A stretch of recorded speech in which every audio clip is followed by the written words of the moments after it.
grew up in a homeschooled family of 7, 6 boys and 1 girl, Rachel. During these homeschooled years, I learned about Jesus Christ, Ronald Reagan, and the price of American liberty. But I soon realized I needed to bring these truths to the world. So my 7th grade year, I attended Pleasant Valley High School. The first person I met was Jared Colvin, and the first thing he told me was that he could break my arm. I'm not going to lie, having someone like Jared Colvin say that is pretty intimidating. But we eventually became good friends through sports, and now he breaks other people's arms for me. Everyone in this class accepted me. They didn't care that I used to be homeschooled or that I wore the same pair of pants every day. They just recognized that I was a new student and that I needed some friends. That's one thing that makes this class so special, is their kindness. This class is very athletic as well. Matthew Bonds won a state championship in track. Jared Colvin was moved up to the varsity football team when he was in the 8th grade. Lucas Ford holds a world record for bench press. Jacob Harrelson never misses 3-pointers. And on a good day, Hunter Carr can dunk a basketball. While all these individual achievements are impressive, what we have been taught from our coaches along the way is far more important. Coach Brad Hood set a great example for our class. He's the kind of coach that makes you run 10 miles at practice, but also runs those 10 miles right beside you. He taught us to never give up. No matter how many miles you have left, you run each one as hard as you can, and you leave it all out there.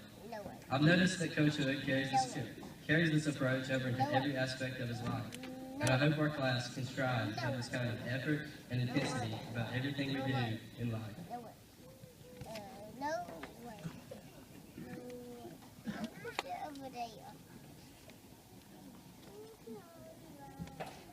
Academically, our teachers at Pleasant Valley have been great examples and leaders in the classroom.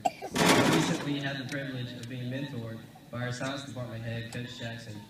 During this mentorship, I truly discovered how passionate he is about what he does. He comes to school early in the morning and stays late into the afternoon. Whether he's working on new methods of explaining a topic or reteaching material after school to students who may not have understood during class, he always puts his whole heart and effort into his work. He doesn't make his class hard on us to make us miserable. He makes his class hard on us to make us better. This man has inspired me to become a teacher, and if I'm half the teacher he is, I'll be successful. Miss Rowe has also been an incredible influence in our lives. She works extremely hard for us seniors, and she doesn't get a lot of credit.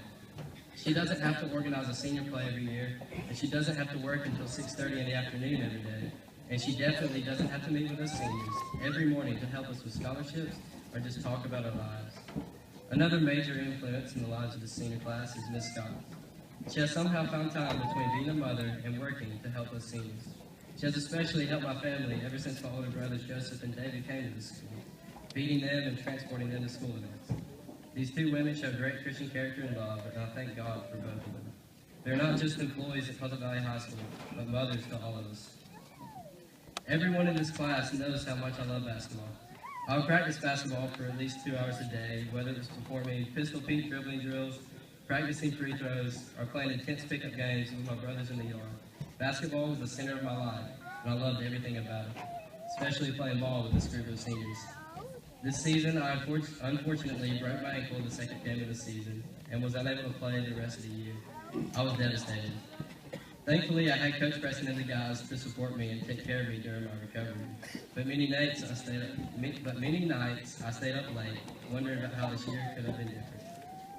But I soon realized that I was developing something inside of me. He showed me that I didn't need basketball to be happy. I needed him.